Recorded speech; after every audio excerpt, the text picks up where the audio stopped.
Hello students, welcome to Swadhyayan. आपको अभी तक जितने भी लेक्चर्स बताए गए हैं इलेक्ट्रिक करंट और ओम्स लॉ में, वो बहुत ही इम्पॉर्टेंट हैं। और जिन लोगों से लेक्चर्स छूट गए हैं उनसे रिक्वेस्ट है कि आप प्लेलिस्ट में जाएं और वहाँ से आप एक एक लेक्चर को प्रॉपरली फॉलो अप करें ताकि आपके सारे डाउट्स क्लियर हो सकें। यहाँ पर आपको मैं जो लेक्चर देने जा रहा हूँ वो यहाँ पर आपको स्पेसिफिक कंडक्टेंस या आप कह सकते हो कंडक्टिविटी और ओम्स लॉ का वेक्टर फॉर्म आपको बताने जा रहा हूँ। अरे सर, अभी तक तो हमने ओम्स लॉ बस थोड़ा सा पढ़ा था, इसीलिए मैं आपको यहाँ पर अब नया टॉपिक आपके सामने लेके आया और वो टॉपिक है स्पेसिफिक कंडक्टेंस और कंडक्टिविटी। क्या है? स्पेसिफिक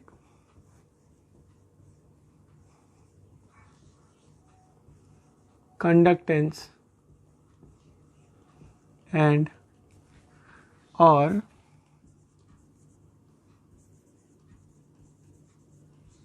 कंडक्टिविटी, ये हमारे पास है नया टॉपिक। अब ये क्या है? इसको हम लोग रिप्रेजेंट करते हैं सिग्मा से। ठीक है, सिग्मा से एक चीज़ और आप ऑलरेडी डिनोट कर चुके हो, वो क्या था? नहीं याद आ रहा है? Surface charge density. तो जब भी आप सिग्मा से रिप्रेजेंट करोगे तो सबसे पहले आपको ये मेंशन करना पड़ेगा कि वो सिग्मा है क्या। ठीक है, तो यहाँ पर सिग्मा हमने स्पेसिफिक कंडक्टेंस के लिए नोट किया। आपको बता दें कि जो कंडक्टिविटी होता है वो रेजिस्टिविटी का रेसिप्रोकल होता है। मीन्स स्पेसिफिक रेजिस्टेंस या रेजिस्टिविटी का रेसिप्रोकल ही स्पेसिफिक कंडक्टेंस या कंडक्टिविटी कहा जाता है। तो आप लिखोगे the reciprocal of specific resistance और resistivity is known as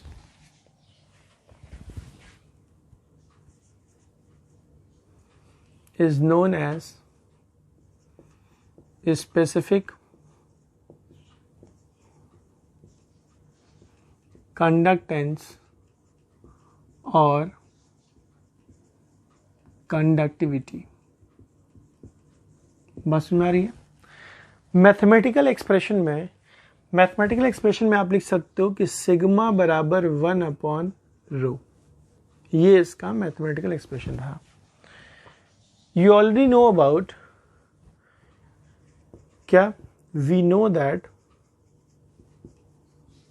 सबसे पहले आप इसको इक्वेशन नंबर 1, आप क्या जानते हो?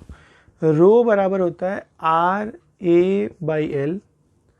इसको आप इक्वेशन नंबर 2, और या आप और करके लिख सकते हो रो बराबर, आप जानते हो कि जब हम लोग ओम्स लॉ को रिलेट किए थे ड्रिफ्ट वेलोसिटी से, तो वहाँ पर भी हम लोग एक रिलेशनशिप निकाले थे।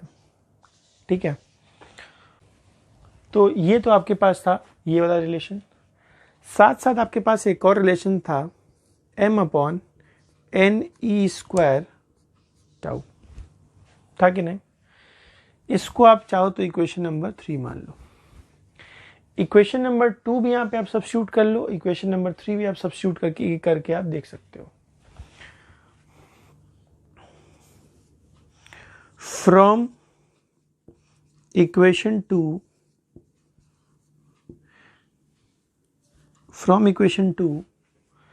sigma is equal to 1/RA/L means 1/R into L/A। Means आप सिग्मा बराबर लिख सकते हो L/RA। ठीक है, ये क्वेश्चन हो सकता है। या फ्रॉम इक्वेशन 3 की मदद से इसी वाले इक्वेशन को अब इसमें पुट करना है। तो ऐसे कंडीशन में आएगा sigma is equal to 1 upon m upon N E square tau. यहां से आप लिख सकते हो sigma is equal to N E square tau divide by M. ये हो जाएगा हमारे पास क्या, स्पेसिफिक कंडक्टेंस के 1, 2 और 3 फॉर्मूले। बात समझ में आ रही है? तो आप इसको नोट कीजिए, फिर मैं आपको नेक्स्ट बताता हूँ। या रुकिए, अभी मैं आपको इसका एसआई यूनिट भी बता देता हूँ। एसआई यूनिट ऑफ सिग्मा, यहाँ पर जो रेजिस्टिविटी है इसका यूनिट होता है, इसकी यूनिट हो जाएगी ओम पर मीटर। होती है कि नहीं होती है? आप इसकी जगह पे यूनिट लिख सकते हो ओम पर मीटर का इनवर्स। लिखा जा सकता है आराम से आप लिख सकते हो ओम पर मीटर का स्क्वायर। सॉरी, यहां से अगर आप रो का यूनिट निकालो तो आएगा ओम मीटर। क्या आएगा? ओम मीटर। और ओम मीटर का इनवर्स क्या आएगा? सिग्मा का यूनिट, क्योंकि रेजिस्टिविटी का इनवर्स क्या है? सिग्मा। रेसिप्रोकल है, तो अगर इसका हम लोग रेजिस्टिविटी का रेसिप्रोकल की यूनिट का रेसिप्रोकल कर दें तो हम लोग को इसकी वैल्यू मिल जाएगी। तो आप चाहो तो इसको लिख सकते हो पर ओम पर मीटर, ये भी लिख सकते हो। या आप चाहो तो इसको आप लिख सकते हो महो पर मीटर। आप इस तरह से कुछ भी लिख सकते हो, इसमें कोई दिक्कत नहीं है। ऐसे बहुत सारे ऑप्शंस आपको दिए रहते हैं, तो ये भी यूनिट सही है, ये भी सही है, ये भी सही है और ये भी सही है, कोई दिक्कत नहीं। आप थोड़ा सा और लिखना चाहो तो आप लिख सकते हो ओम इनवर्स मीटर इनवर्स, सब सही है, कोई दिक्कत नहीं। तो आप इसको नोट कीजिए, फिर मैं आपको नेक्स्ट बता रहा हूँ कि कैसे आपको वेक्टर फॉर्म ओम्स लॉ का आप प्रूव कर सकते हो। नोट डाउन कीजिए। हाँ तो बच्चों, अब आपके पास आता है vector form of Ohm's law और microscopic form of Ohm's law. तो लिखते हैं vector form of Ohm's law और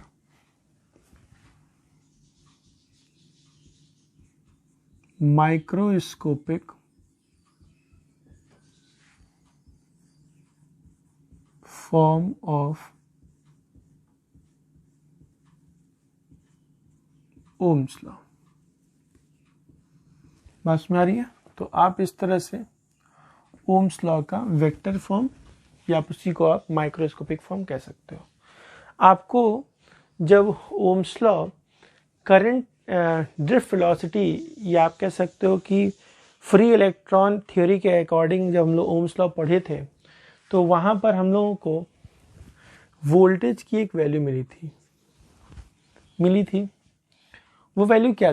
अगर नहीं याद आ रही है तो मैं आपको बता रहा हूँ, M L upon N E square A tau, और ये वैल्यू थी। याद आ रही है?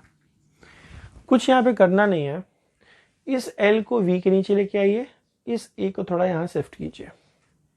ठीक है, मैं वही कर दे रहा हूँ। v by L is equal to M divide by N E square tau, और इस i को हम लोग i बाई ए करते रहे। ठीक है, बस ये ब्रैकेट वाला उठा के बाहर। v बाई एल क्या है? इलेक्ट्रिक फील्ड है, इलेक्ट्रिक फील्ड लिख सकते हो, is equal to M N E square tau. क्या है?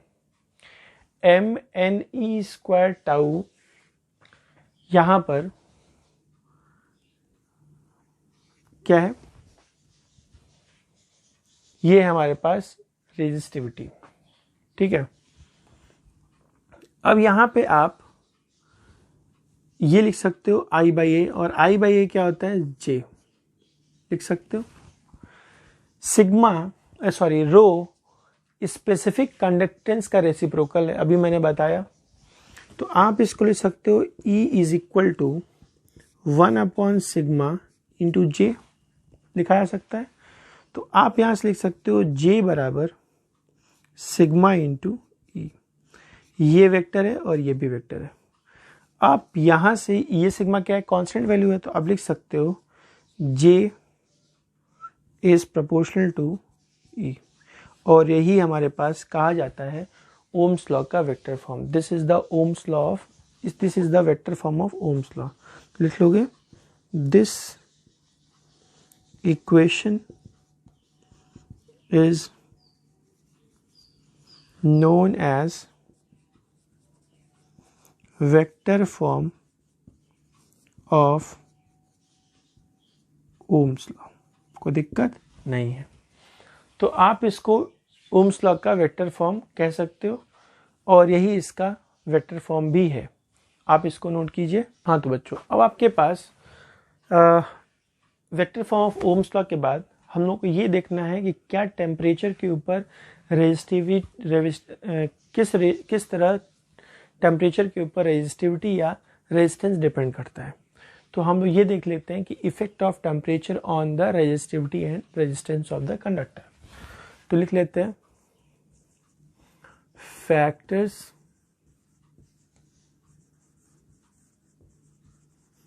affecting the resistivity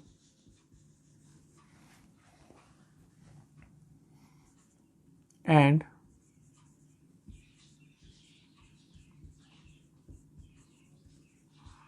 resistance।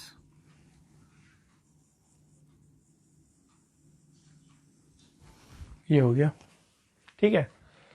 अब इसको कैसे आप एक्सप्लेन कर रहे हो, क्योंकि रेजिस्टिविटी ना तो लेंथ ना एरिया ऑफ क्रॉस सेक्शन दोनों पे डिपेंड नहीं होने वाला है। तो रेजिस्टिविटी या तो नेचर ऑफ द सब्सटेंस पे डिपेंड करता है या तो टेम्परेचर के ऊपर डिपेंड करता है। तो सबसे पहले आपको ये लिखना ही पड़ेगा कि resistivity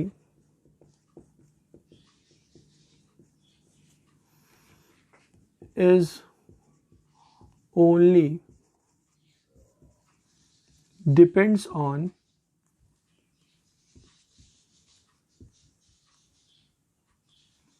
nature of the substance and temperature। हम लोग को यहाँ पर टेम्परेचर का इफेक्ट देखना है। तो यहाँ पर जो टेम्परेचर का इफेक्ट हम लोग को चाहिए, वो टेम्परेचर का इफेक्ट हम लोग को मिला कि resistivity rho T is equal to rho zero in the bracket 1 plus alpha T minus T zero in the bracket. मतलब कि अगर टेम्परेचर चेंज होगा तो रेजिस्टिविटी, नया रेजिस्टिविटी ये हो जाएगा। अब यहाँ पर जो भी टर्मिनोलॉजीज यूज की गई हैं वहां पर इसका मतलब क्या है। यहाँ पर रो नीचे टी लिखा हुआ है, इसको पढ़ते हैं हम लोग कि रेजिस्टिविटी एट टेम्परेचर टी, इसका मतलब ये है। रो ज़ीरो, इसका मतलब है resistivity at T is equal to 0 degree Celsius. ठीक है, ये हो गया रो ज़ीरो। फिर आता है, इसको बोलते हैं coefficient of temperature. Alpha is called coefficient of temperature. ये जो यहाँ पर T0 दिया जा रहा है इसको कहते हैं हम लोग reference temperature. Basically reference temperature हम लोग अगर 0 डिग्री सेल्सियस कंसिडर कर लें, मतलब अगर T0 की वैल्यू अगर हम लोग 0 डिग्री सेल्सियस कंसिडर कर लें तो ये T0 की वैल्यू 0 हो जाएगी। तो जो हमारे पास इक्वेशन आएगा, then above equation will be written as rho t is equal to rho 0 1 plus alpha T, ये फॉर्मूला हो जाएगा। बस में आ रही है। अगर यहीं पर आप अल्फा की वैल्यू फाइंड आउट करना चाहते हो तो अल्फा की वैल्यू आप निकाल सकते हो। कैसे? ये रो नॉट अंदर जाएगा और ये रो नॉट इसमें भी जाएगा, ठीक है। तो आप इसको लिख सकते हो rho T minus rho 0 divide by rho 0 T. ये हो जाएगा कोफिशिएंट ऑफ टेम्परेचर का वैल्यू। यहाँ तक अभी हम लोग सिर्फ इफेक्ट ऑफ रेजिस्टिविटी देखें। अब हम लोगों को जो फैक्टर अफेक्टिंग द रेजिस्टेंस बताया गया था उसमें सिर्फ लेंथ या एरिया ऑफ क्रॉस सेक्शन बताया गया था। अब देखना है कि टेम्परेचर कैसे इसके ऊपर डिपेंड करता है। बात समझ में आ रही है? तो आपको पता है रेजिस्टेंस का फॉर्मूला, और जो रेजिस्टेंस का फॉर्मूला है वो हो जाए R is equal to rho L by A. Length और एरिया ऑफ क्रॉस सेक्शन पे तो डिपेंड करता ही था, ये R रेजिस्टिविटी के ऊपर भी डिपेंड कर रहा है और रेजिस्टिविटी टेम्परेचर के ऊपर डिपेंड कर रहा है। इसका मतलब कि R भी टेम्परेचर के ऊपर डिपेंड करेगा। Here R is proportional to rho, R is proportional to L and R is inverse proportional to A. Here, ठीक है, then from the expression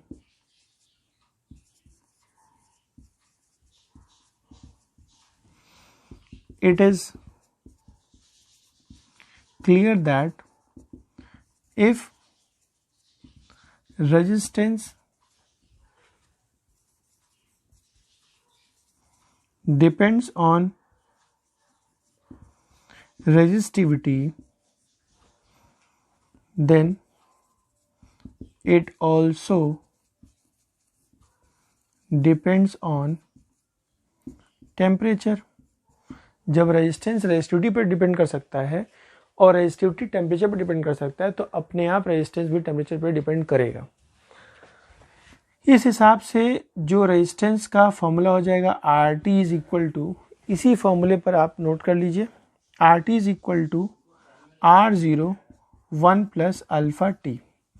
यहाँ पर है रेजिस्टेंस एट टेम्परेचर टी, ये है रेजिस्टेंस एट 0 डिग्री सेल्सियस और ये है टेम्परेचर जिस पे आपको रेजिस्टेंस फाइंड आउट करना है।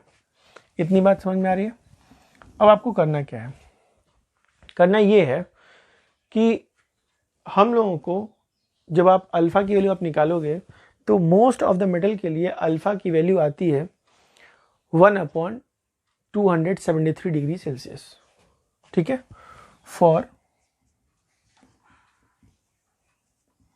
Most of the metals